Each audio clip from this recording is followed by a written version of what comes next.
Welcome to Martha Runs the World, a podcast with a new take on running, fitness, and all things health-oriented. I'm Martha Hughes, your host, and each week I present a new topic that is of interest to all runners. Hi, and welcome to episode 342 of Martha Runs the World. Thank you so much for joining me this week. I truly appreciate it each and every week. If I say the name Emil Zatopek, do you know who he was?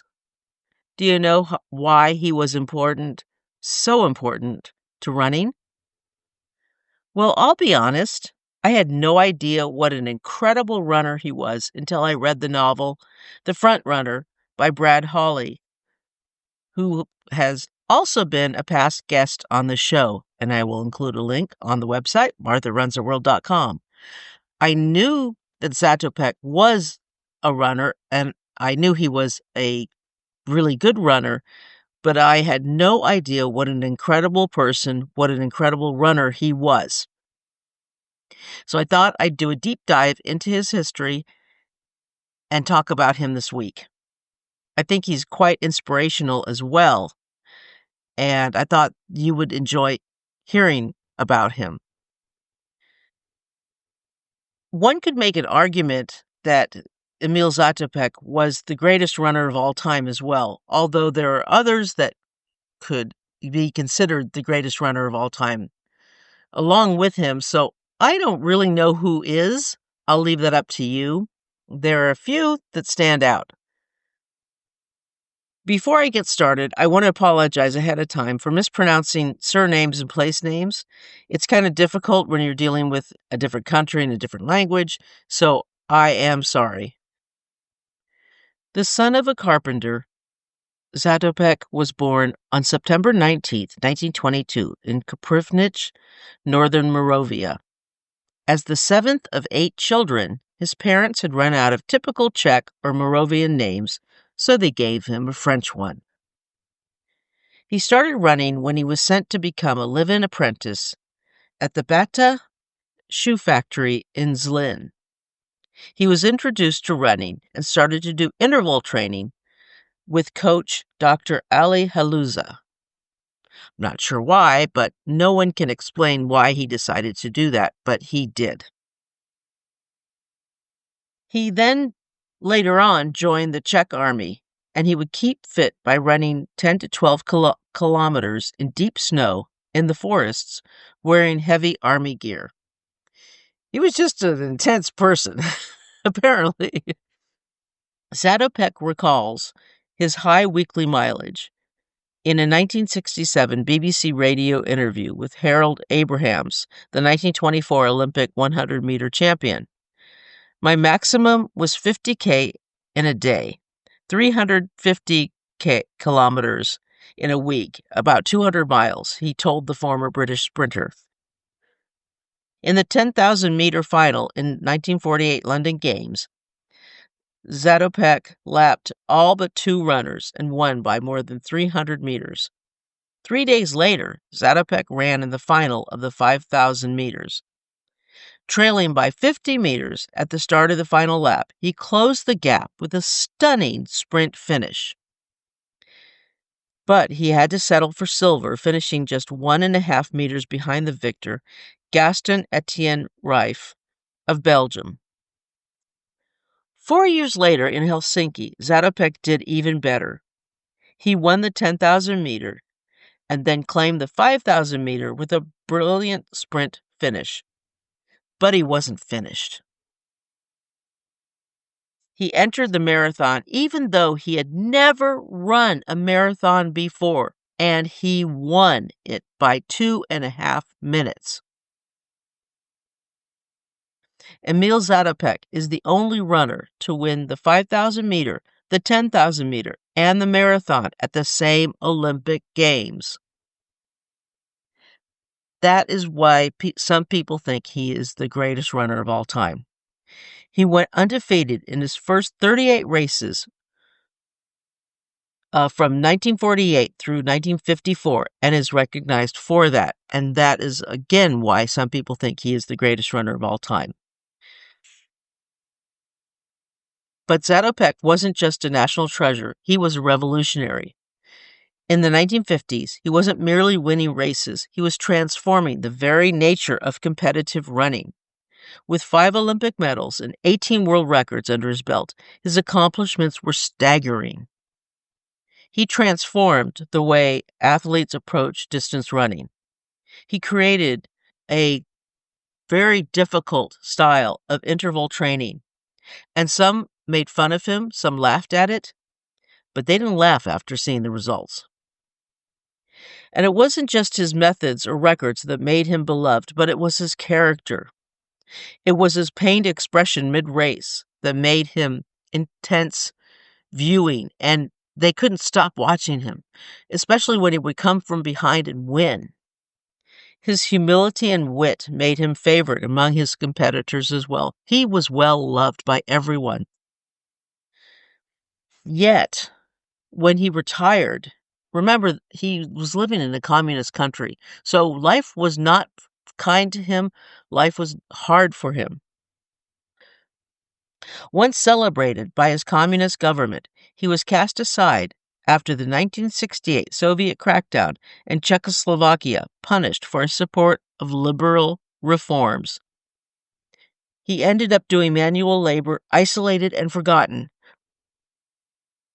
You remember your history that was just after the Prague Spring in Czechoslovakia in 1968.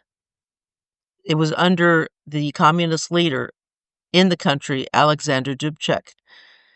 And he initiated the Prague Spring, which is a period of liberalization and reform, but that was ultimately suppressed by the Soviet-led invasion of Czechoslovakia in August of 68, who saw that the country was changing too much for the good and too much towards the West, and the Soviet Union had to put their fist down and to stop all this westernization of a country, all this freedom-loving of a country.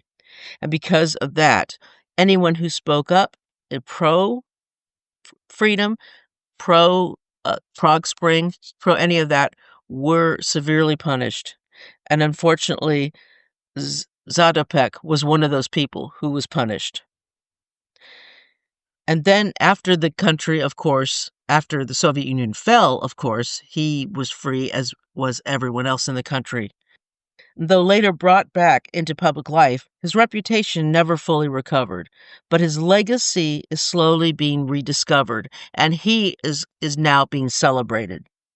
And what made Zatopek so different from everyone else? And that's what we're talking about today. Yes, he had those 3 wins in one Olympics that no other runner has had or has ever had, and still to this day has never had. Zatopek wasn't born a natural runner. His personal bests in the 800-meter and 1500-meter were solid but not remarkable. Others were faster and more genetically gifted. But he out-trained them. His background was humble, and he didn't come from wealth or privilege. His path to greatness was carved from sheer grit. He believed that success came down to perseverance. What a man wants, he can achieve, he once said. His approach was simple: outwork everyone. He embraced pain and believed it dulled over time. To him, willpower was a muscle strengthened by repetition. While Zatopek didn't invent interval training, he took it to unprecedented levels. His philosophy? Learn to run fast by running fast. Slow running, he argued, taught you nothing. And for what he wanted to accomplish, this was probably the best course of action. U.S. Olympian Fred Wilt once remarked that Zatopek's volume was previously thought humanly impossible. Even legends like Christopher Chataway admitted they couldn't handle it. His training ethos now shapes nearly every elite running program. Now, Zatopek's training consisted entirely of interval work. That's all he did was intervals. I'm not going to go through all of the interval session Zatopek used. And they have it listed all out in some of these websites, and I will have links to the websites that I used for this show. They're pretty remarkable. But I'll give one example of a training session that he did use. This is a basic one, 10 by 200 meters, 10 times it is by 200 meters. So you do 200 meters, take a couple minutes rest, and then do it again, and do that 10 times. And then 10 by 100 meters, and do that again. I assume you're sprinting those 10 by 100 meters with 100 to 150 meters slow jog recovery. And I would say the 100, 150 meters slow jog recovery in between.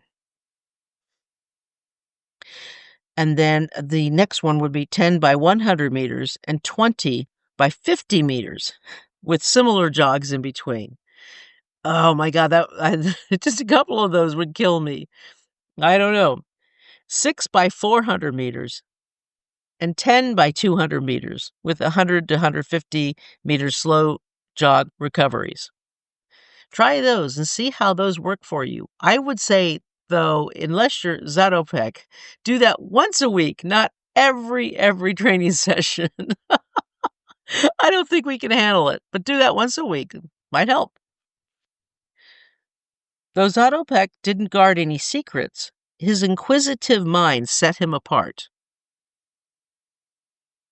Trained in chemistry, he approached running with scientific curiosity. He tried everything from eating garlic and dandelions to drinking chalk-laced lemon juice. Yum. He even trained by running with weights, and once accidentally with his wife after tossing her into a river and breaking her leg.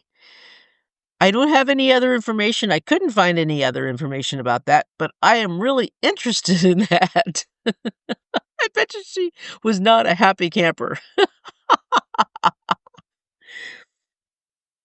Many of these experiments were eccentric and didn't catch on, but the mindset treating training as a lab was years ahead of its time.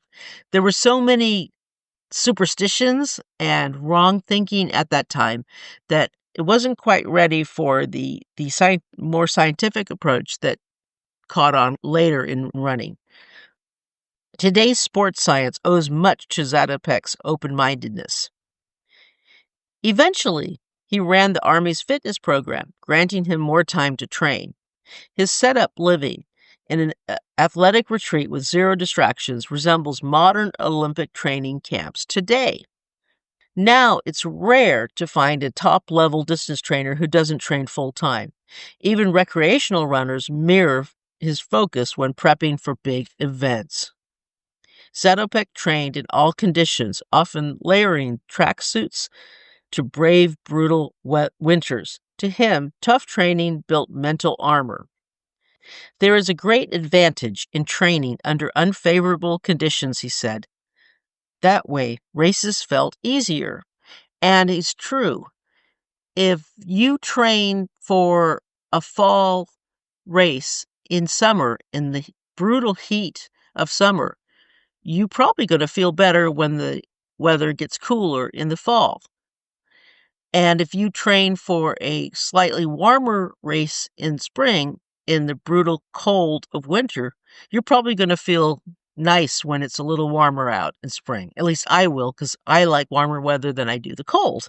So it works for my advantage anyway. I don't know about you. I don't know if you like cold weather or warm weather better. I like warm weather better. The goal was to strengthen willpower as much as the body. His heart rate dropped quickly post-effort, and his muscles bounced back fast, even after running the equivalent of twice around the earth in his career. Elite runners today know that managing recovery is as crucial as the training itself. It's also why some have resorted to performance-enhancing drugs to survive workloads Zatopek made legendary. There's no evidence he ever used substances, though there's one unverified story of a failed experiment with benzodrine. I couldn't find any information on that either, except that little blurb. Zatopek's commitment was unmatched. He jogged while on guard duty, did laundry workouts by jogging barefoot in a full bathtub. How do you jog in a bathtub without slipping and breaking your neck? That's what I wanna know. I'm not gonna try it in my bathtub, sorry. Not gonna try it. You can try it if you want. No, no, don't do that, it's dangerous. Don't try it, just joking. And he even ran laps in hospital gardens days after food poisoning, then went on to win the double gold in Brussels that same week. Oh, this guy was almost a human, really. He was like super runner. Seriously. If you have food poisoning and you're sick as a dog and then you go and win double gold that same week, that is intense. That really, really is. That is some superhuman strength right there. When sidelined by a hernia before the 1956 Olympics, he tried to train on a plane on the flight to Australia, only to be stopped by panicked teammates. Yeah, thank you, because he could have actually died. That could have killed him. So I'm glad they stopped him. It's kind of like he has the dogged determination of, I hate to compare him to this, but he has a dogged determination of like a bird dog. It's like I've had a Chesapeake Retriever before, and if I allowed that dog to play fetch for as many hours as that dog wanted to, that dog would play fetch until it was near death, if I allowed him to. If I had allowed my dog to play fetch for as long as he had wanted to, he would have been near death because he loved it so much and he didn't know how to stop. So so this is kind of the instincts that Zatopek had. He wanted to train so much and he wanted to do it so much that he would have been near death to do it. So that's passionate, reckless, insanity? Not sure. Call it reckless, call it passionate. He simply refused to stop moving. So there's something in him that kept him going that much. So I'm not sure what to call it. I don't know. Legendary coach Clement Kassenbrock once noted that when Zatopek got tired, he sped up. That became one of his mantras. If you can't keep going, go faster. Zatopek rarely trained with a stopwatch. He gauged everything by feeling running on grass instead of measured tracks, training on effort rather than splits. You must listen to your body, he said. Feel hard and feel easy. This intuitive approach gave him a masterful sense of pace and endurance under pressure. He knew where the limits were and how to dance on the edge of them. Well, kind of, I think. I don't know if he knew when to stop it when he could almost die. So I question that, because if he had a hernia and he could die and he didn't want to stop, then I question whether he actually knew those limits or not. Emil Zatopek's career was a blend of grit, innovation, and heart. His lessons still echo today from elite tracks to weekend 5Ks. He showed that running isn't just about talent or training, it's about spirit, stubbornness, and the will to keep going no matter what. There are a couple lessons that we regular runners can learn. Train for the race you'll be running, meaning he was on the track, of course, and well, okay. Let's go back a little bit. Okay, I'm gonna rephrase this. For the train for it, if you're gonna run a fast race, then you have to train to run fast. If you're going to run a longer race, then you need to train for that longer race. Now, of course, he ran a marathon without any training at all, but he had all this, well, he ran a marathon without any marathon training, I should say. He had all this other training in, so he had this huge amount of training in so he could run a marathon. So if you're trained well enough, you can push yourself a little farther than someone who's not trained. So I'm not saying it's be overtrained, because overtraining to a amateur athlete usually means injuries. But to someone who is really, really honed into their body and honed into their skills, you can do it. But he was an exceptional person. So just train for the race that you're going to be in. Use grit that you have. Use the strength from deep within to keep you going. That's probably the biggest lesson you can learn from Zatopek. You have that strength from within. We all have that strength, that grit, that fire from within. Use that to keep you going. Even when it's so hard you don't think you can, use that to keep you going. And don't underestimate your race. It's going to be tough. If you have to use that pained expression that Zatopek had during his races, use it. Use it to keep you going. That is another huge lesson that we can learn from Zatopek. He was an exceptional racist. I'm not going to say that we're all like him because I don't know anyone who's like him. There are a couple elite runners who have that fire within, but I don't know anyone who's like him. I know some who are pretty tough and can do tough things, but he's pretty exceptional, or he was anyway. He lives within all of us when we have that grit and that fire to do something, though. So don't. I thought you would be very interested in hearing about him today. So how is your training going? How is your running? Mine's going pretty good. I got some really nice runs in last week. I worked over the weekend, but as soon as I got home Saturday, I ran out and got a nice 5K, and it was pretty good. It felt really good. I ran more than I walked, so I'm doing pretty good on my running. I'm trying to run more during my runs rather than doing intervals. I'm not doing intervals anymore. And I mean the more Jeff Galloway type intervals, not the Zatopek intervals. I can't do those. But I'm trying not to do that. I'm trying to run more than I am walking. So that's working out pretty well. It feels good. It also tires me out a little bit more. So I wake up a little bit sore, and that's fine. And I like that. I'm trying to work my way up to doing 5-mile running so I can do this turkey trot in November, this 5 miles. For the last couple years, I've only a few years, I guess. I've only done they have a 5-mile and a 3-mile. 3-mile Pilgrim's Promenade. You don't get timed and you don't get your picture taken, but it's just a fun little thing. And I've been doing that instead of the 5-mile. If you do the 5-mile, you get timed and you get your picture taken. So I'd rather do the 5-mile if I can. And so I'm working my way up to that. So we'll see. We'll see how it goes. Okay, so that is it for today, and I hope you enjoyed it. I hope you enjoyed hearing all about Emil Zatopek, and I hope he's inspirational to you. Sure, it certainly was to me after I learned about him.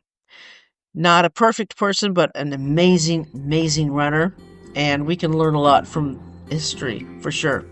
So everything will be on the website, martharunstheworld.com. If you want to email me, it's martharunstheworld@gmail.com. And until next week, let's tie up our shoelaces and go for a run.